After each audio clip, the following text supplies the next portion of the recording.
我揀過嗰個題目咧，就即係都有同我哋而家日常工作上邊都有啲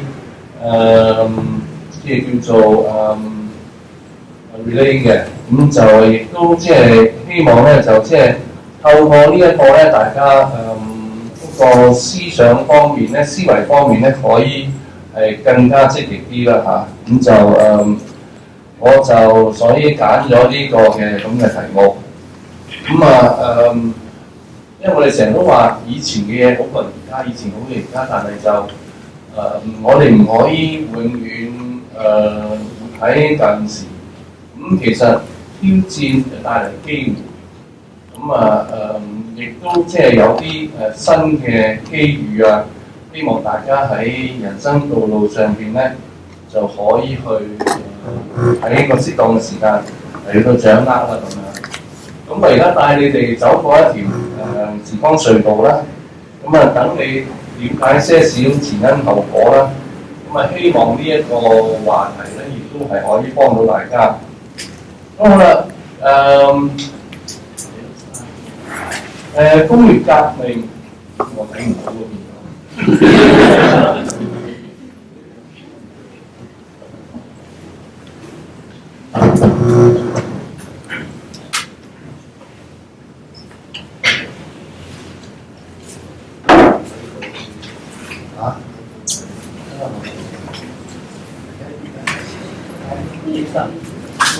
好，工業革命咧就係1820到1840，咁就回想咧都唔係好耐，咁實際上嚟講都會有200年。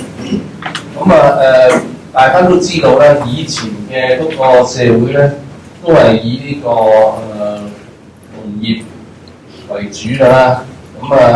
所有嘅嘢咧都係靠我哋對手嚟做嘅。所謂嗰啲做嘢嗰啲咧，都係一個工匠，我哋叫 artisan 啦。工業革命之後咧，就帶嚟咗一個文明社會啦。由手工業就變為呢個機器嚟生產啦。亦都開始發明咗嗰啲 chemicals 啦。冶金嘅工業啦，運用到呢個水力同埋呢個蒸汽啦，咁就發展就有啲咁樣嘅啦，開始做啲工具出嚟啦，隨住個歲月咧，個機床越做就越大，越大就越大嘅機器就做到啦，我哋嘅而家喺呢行咧，紡織咧，其實嚟講咧，係當其時一個好首要嘅工業嚟嘅。我哋可以睇到咧，就因為佢嘅創立咧，就造就咗好多啲就業嘅方面嘅機會啦。亦都開始有產品，就當然亦都有嗰個市場啦嚇。大家要知道佢係喺法國開始嘅。法國可以講咧，就係當其時最文明嘅，得益嘅就跟住就去咗或者都 Europe 啦，法國都係承繼咗嗰個嘅傳統，再去進一步嘅發展啦。人類嘅轉捩點，工業革命都係。我哋嘅每日嘅嗰個生活咧，都係皆因佢咁樣咧而係有進步嘅。亦都帶嚟嘅增長嗰樣嘢咁樣。第二次嘅嗰個革命咧，就係1840到1870啦。最緊要嗰陣時咧，就係佢帶嚟咗俾我哋咧，就係嗰個蒸汽啦、steam 啦、locomotion 啦，同埋水力啦，亦都到當其時我哋發明咗火車同埋輪船啦咁樣。如果你講翻紡織咧，就係嗰啲紡紗都係喺嗰陣時有呢個咁樣嘅機械嚟發展啦咁樣。運輸冶金啊咁樣就因為跟住嗰啲嘅發明咧，我哋嗰、喺嗰個農田上邊嘅生產嘅對應咧，提高咗嗰個產能啦咁樣。咁隨住咧就人口嘅增加啦咁樣，亦都個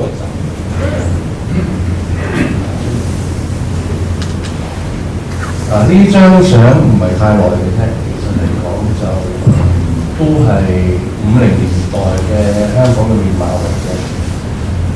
咁我就將我個工作嗰、開始嗰段時間咧，就做一個開始啦。咁就我70年代開始工作。當其時嘅世界對我嚟講咧就好平靜嘅。97年嘅嗰個暴動，67年嘅暴動，97都係暴動嘅。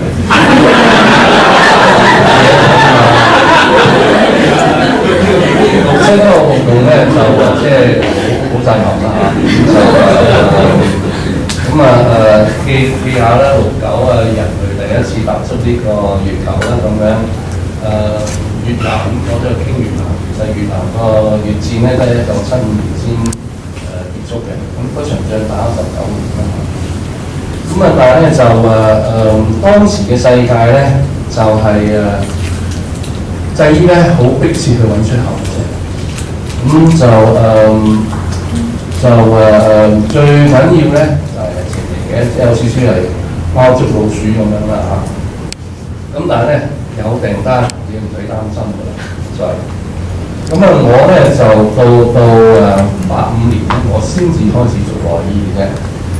當其時，如果內衣嘅 quota 咧就緊張嘅，分開歐洲國家咧當然係。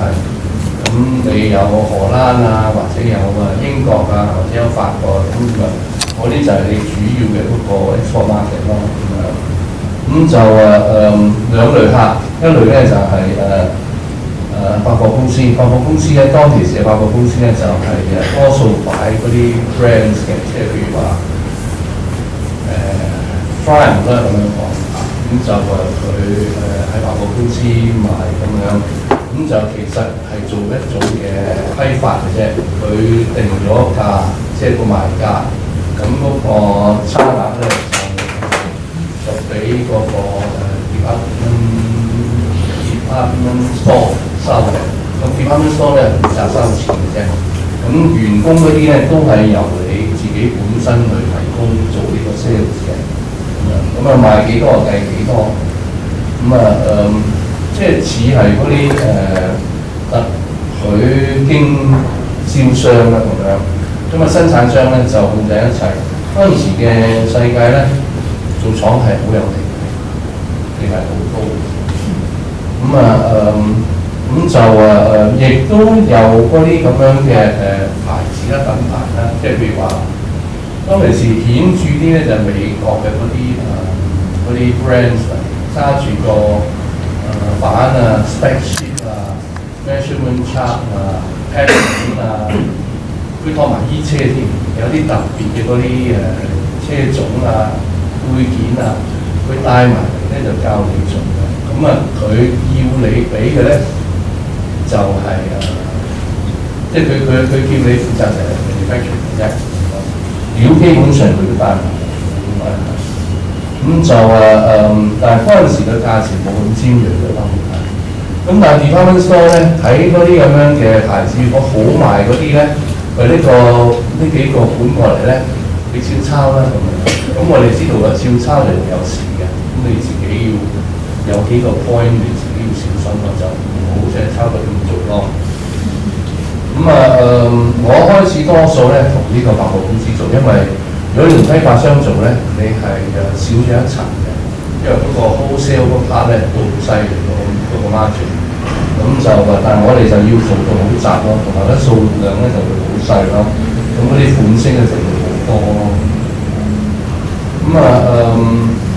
一路落嚟咧，我哋睇到咧，其實外國嘅嗰啲咁樣嘅紡織製衣業咧，佢哋走上回落嘅已經。入口嘅嘢當然對佢嚟講係造成咗好大嘅損害啦。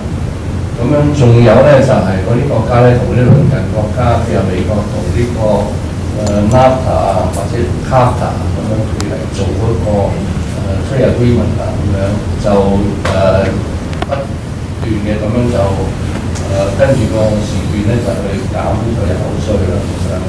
咁啊，亦都好多啲廠設喺嗰啲 NAFTA 即係設喺墨西哥啦。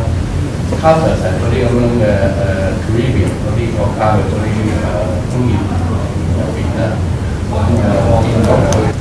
招工啊、local and mean 啊嗰啲咁嘅嘢。但係你話佢哋賺唔賺到錢咧？咁其實呢啲錢咧就全部都係俾啲 brand 賺晒，事實上嚟講。係啦，好似我未做快餐。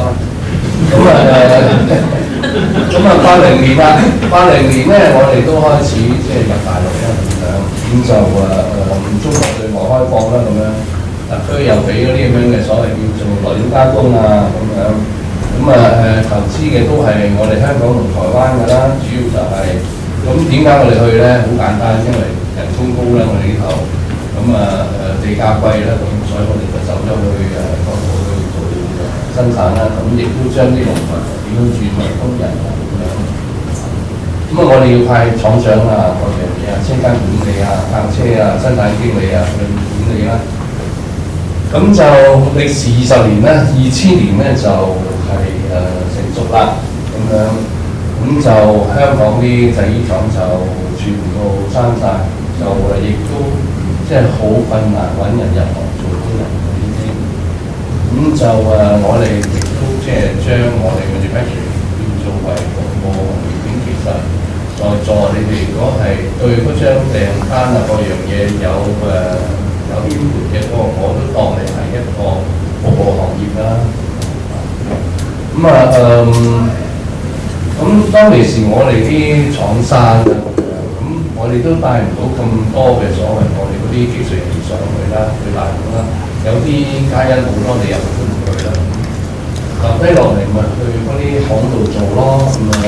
咁佢哋其實咧就可以將所有嘅嗰啲咁樣嘅製造上面嘅技術啊，各樣嘢啊，成呢個生產供應鏈咧就連串起嚟啊咁樣。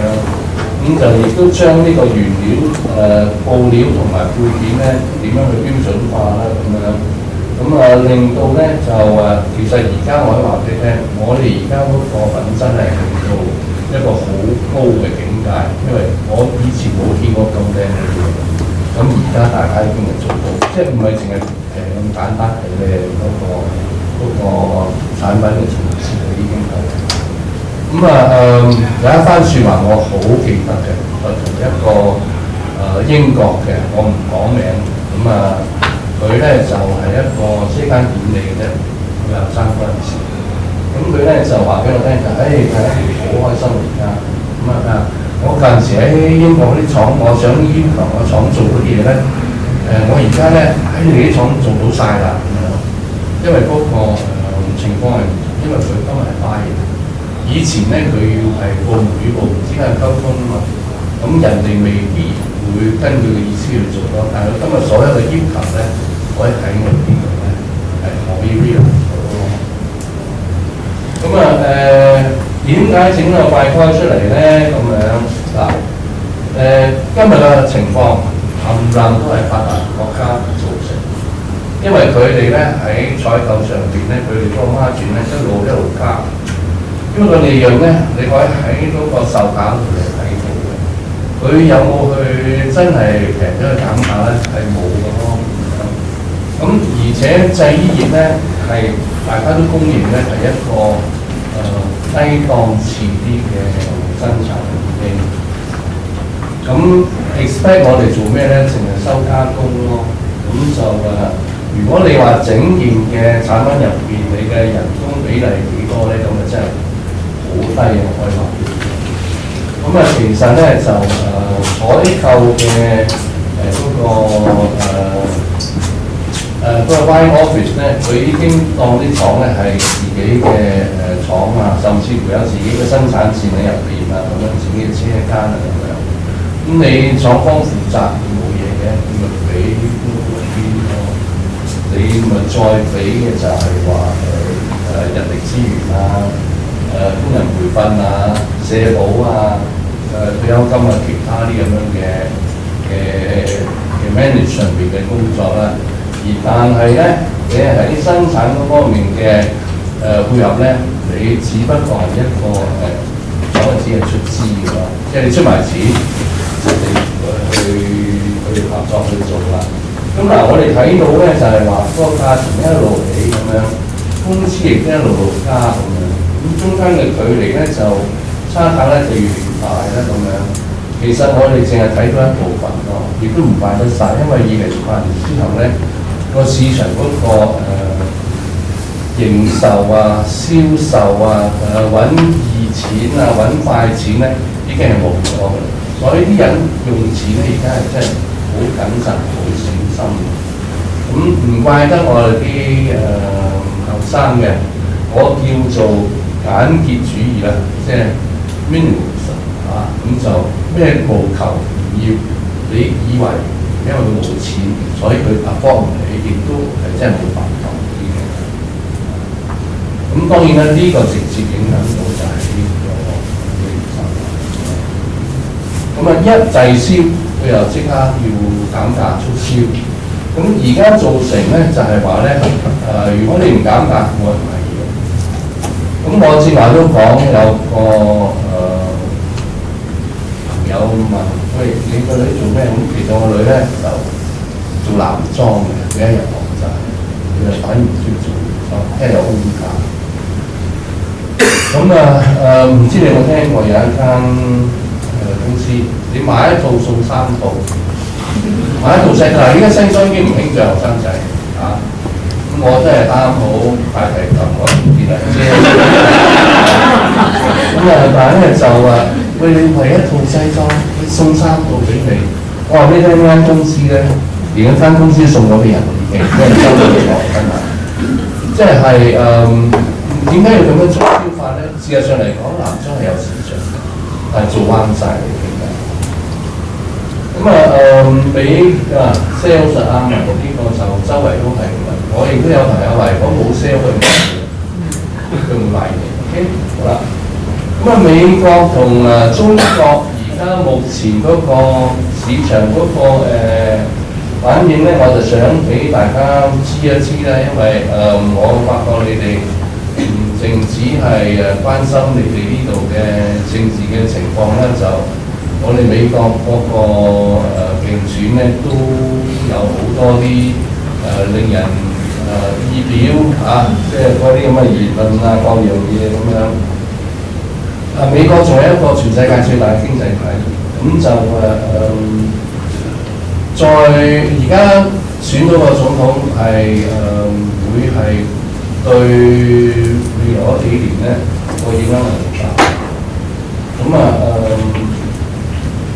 咁民主黨嘅反對即係共和黨啦，咁就Donald Trump咧就佢係攻擊嘅言論咧就係話咧其中一項咧就係中國搶走美國製造業貿易條約對呢個美國工業所做到嘅傷害，我講你聽少少啦嚇。首先嚟講咧就係中國同埋好多發展中國家嘅最低工資咧，肯定係比美國低啦。所以話即係低嘅製造成本咧，你就可以吸引到賣家啦。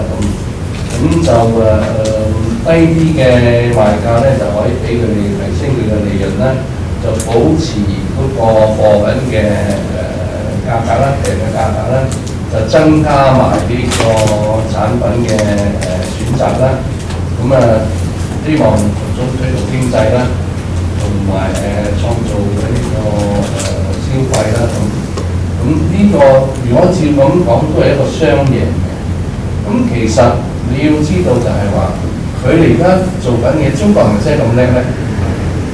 好多嘢唔係中國製造，係美國喺中國製造嘅啫，因為佢 product design 啊、原料啊、成條供應鏈啊都係佢嚟嘅。佢只不過借嚟做呢個加工嘅。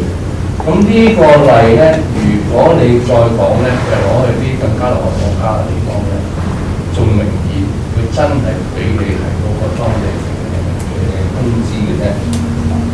咁就美國聲稱1999年到2011年咧，廉價嘅入口產品咧，令到佢冇咗200萬個職位。咁就佢再講咧就係話2001年中國加入咗世貿之後咧，就個 GDP 咧跌為1.8%啫。之前佢嘅平均咧係3.5，咁3.5呢個咧好長咧，由1947年到去2001年嘅計算，咁呢個 percentage 都可謂穩定啦，3.5%咁就。當今我呢啲數字咧嚟嘩重咯，咁咧就係、當然啦，如果鼓吹到，如果佢到佢當選，佢可以製造喺個經濟上面有好多嘅就業啊，同埋咩進展啊咁樣，喺中國嚟呢個收好高嘅呢個入口關稅啊，同埋再喺呢個環球貿易上邊咧，再重新嚟去negotiate啊咁樣。你要記得，即係佢去親嗰啲 state 就係以前係汽車工業或者鋼鐵工業、重工業嗰啲地方咧，嗰個 competition 咧已經係唔得㗎啦，已經。同埋咧，美國本身嗰個labor union 即係工會個情況咧，都係幾犀利下咯。所以咁呢啲咁嘅，我相信咧就都唔會係容易咯。咁換翻轉就係話韓國、日本、中國嘅入口對美國真係有幫助。全球不景氣，中國亦都唔可以幸免啦。咁中國就亦都要轉啦，因為都要走呢個消費市場啊，同埋服務性行業啊咁樣，可以睇到啦。新興國家又嚟講越南，因為我哋中國嘅工資一半，柬埔寨低，出中國嘅1/4，咁唔怪得佢哋走晒去邊度做生產呢個都係正確嘅咁就可以講咧就中國嘅成本高咗，但係佢哋鼓吹咧印度先係我哋嗰個將嚟嘅競爭啦嚇。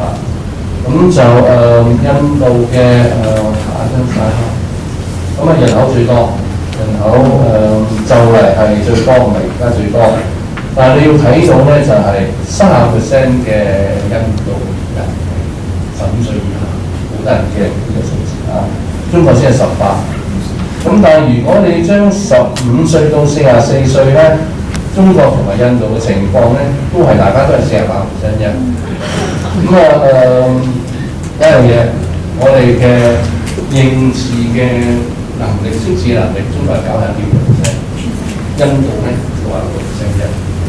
咁就點解落後咧？我估下，佢哋唔俾女嘅讀書。OK。印度咧就係喺經濟上面屬於高增長嘅，但係勞工嘅剝削好勁，好得人驚。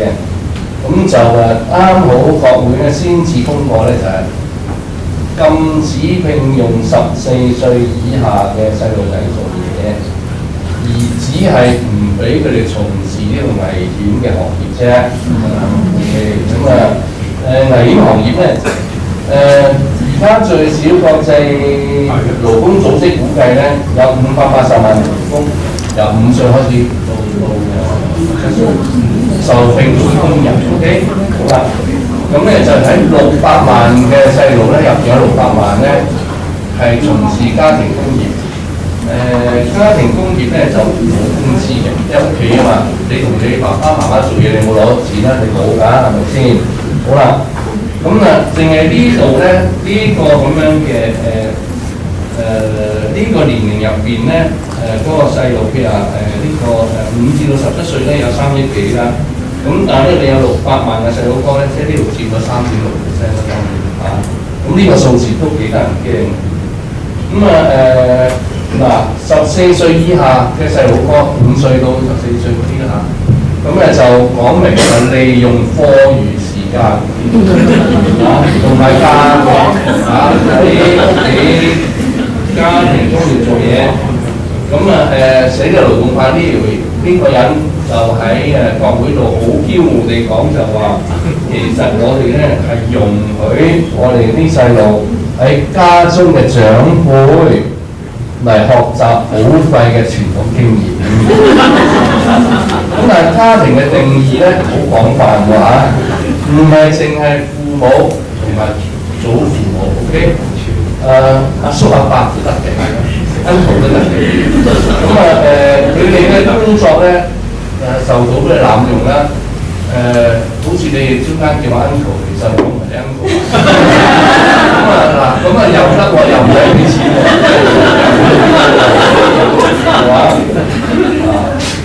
係嘛？600個細路哥唔使支人工嘅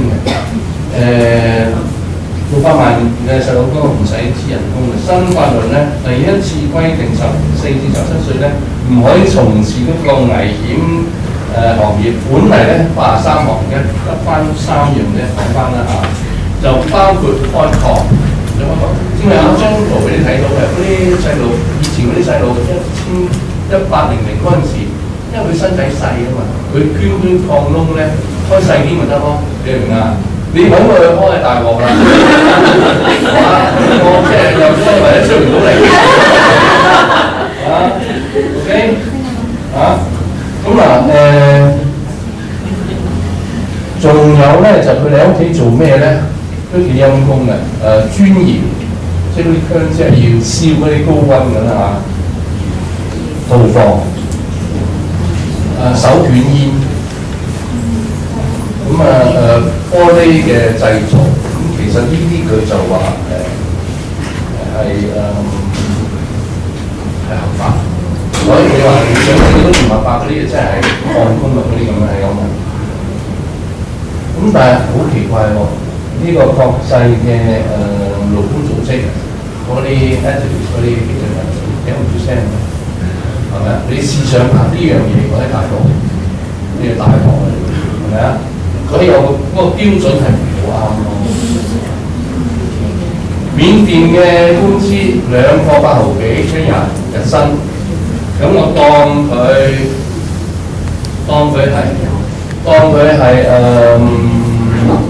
40% 啦 ，efficiency 啦，你實際嘅支出點計都好，都唔過7蚊啦，係咪先？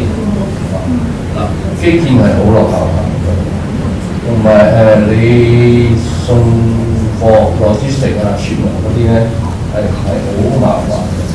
但係咧你要知道，日本集團遠雄啊、三菱啊，同埋住友啊，佢哋有自己工業。有200間學校，日本學校教語言、教日文、教英文。咁就你記住就仲有咧，就係緬甸咧就比英國統治多嘅。咁所以喺英國嗰度咧，佢哋嗰啲文化業咧好鬼好重。咁越南咧就開始有生產力嗰啲咁樣嘅。organisation 啦咁樣就佢哋話到2020年咧，佢每年咧有12到13%嘅增長。咁而家嗰個人工睇下你邊度咧，就122到222到133到222一個月。咁即係喺市嗰個地區業績啦。咁佢哋都喺度搞緊嗰啲嘅資源培訓工作。柬埔寨法國政府好多嘅協助，最低工資而家係140，我啱睇完資料見180，佢哋即係嗰個工會嗰個勢力都係要好重。如果你去呢啲地方咧，小生嘢就會大把，有咩嘢咧，佢分唔到你係大陸人啊、台灣人嘅，總唔知你係中國人你就開會㗎啦 ，OK？ 咁好啦，對晒正氣啲嚟講，好唔好？即係我將個 story 俾你知道，而家喺出面點樣咧咁樣。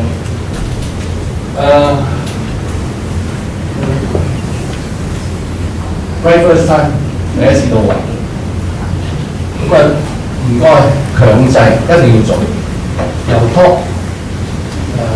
push 佢落去，咁就但係咧你嗰個 work procedure 上嗰樣嘢咧要好清晰，但係咧適當嘅時間咧就要改善，因為你記住嗰條方入邊一樣咁樣，你記住你計成本冇計，你要修補啊、執漏啊嗰啲費用你計唔到落去嘅，所以任何啲嘢你翻手嘅咧喺呢個 cost 度係反映出嚟，但係你 charge 唔到人。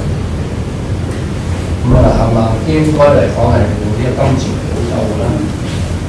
咁喺 production line 揾問題，唔好喺end line 啊，喺 final QC 嚟揾問題。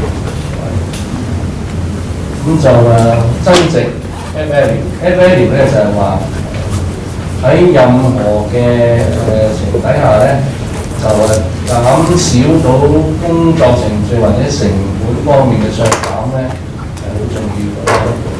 咁其實而家嘅客戶咧喺所有嘅生產上面咧，佢哋都提供咗好多啲 solutions 啦。但係如果你可以加強你嘅服務，咁就嗰個都係你嘅 add value 嘅。咁你睇下可唔可以喺呢個程序上面咧更加流暢縮短嗰個交貨嘅時間啦。即係我相信呢樣嘢就係話同你嗰啲咁樣嘅客戶咧，大家擁有啲原材料啦，咁你變咗喺 order 嗰方面，即係 coloring 嗰方面咧，你經啲 speed 啦，經啲時間咧，咁亦都會好嘅。你寧願佢買少啲，但係每次都賣晒，唔使減價，呢個對大家嚟講都有好處。了解呢個市場，一定要了解呢個市場。而家了解個市場咧，好簡單嘅啫。你睇嗰啲貨邊度做？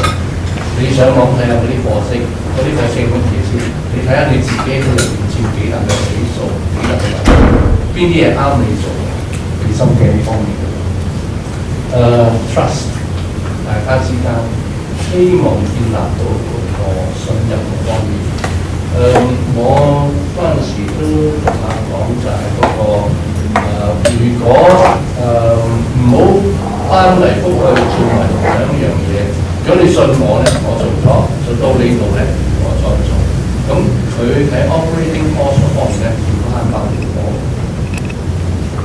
咁就策略性嘅嗰啲合作啦，我哋呢度都要跟到咧喺邊啲位啊，可以做嘅strategic partner 都係好重要。design 記住，你唔係做 VM， 你加 design。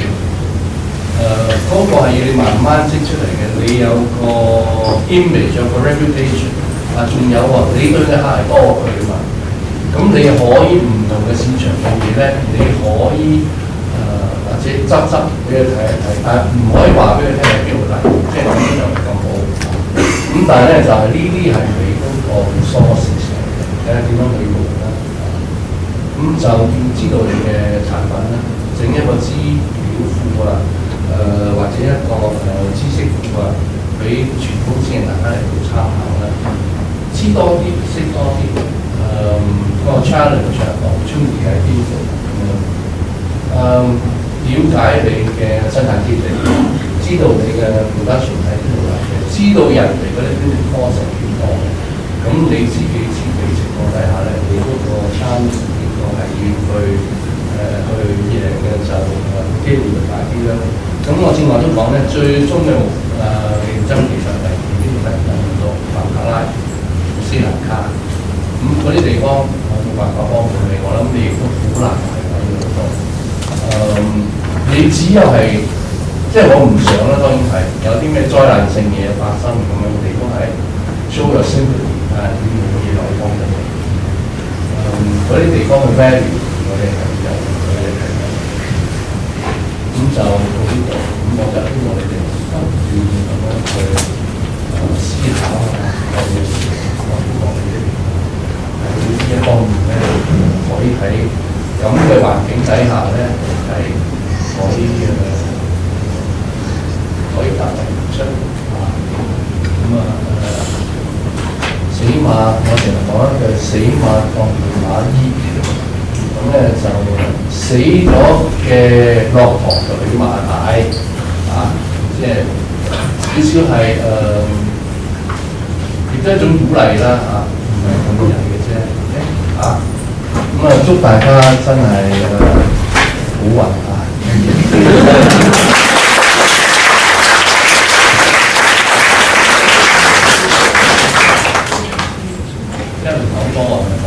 我知道我應該還嘅。係啊，同埋你有份嘅原來。係啊，有我份，唔好意思。好多謝謝博士。傾得耐咧，要慢慢喐。咁我繼續講啦。好多謝謝博士啊。咁我又講下自己咯喎。咁其實咧，我就以前咧。就讀書嗰陣就讀染整喎，即係染色啊、整理咁樣。係冇錯。咁樣咧就喺理工咧，咁呢一科係比較都幾好嘅。咁所以咧我而家都靠呢樣嘢咧，就都可以養家糊。咁所以我好中意我以前嗰啲理工嘅老師。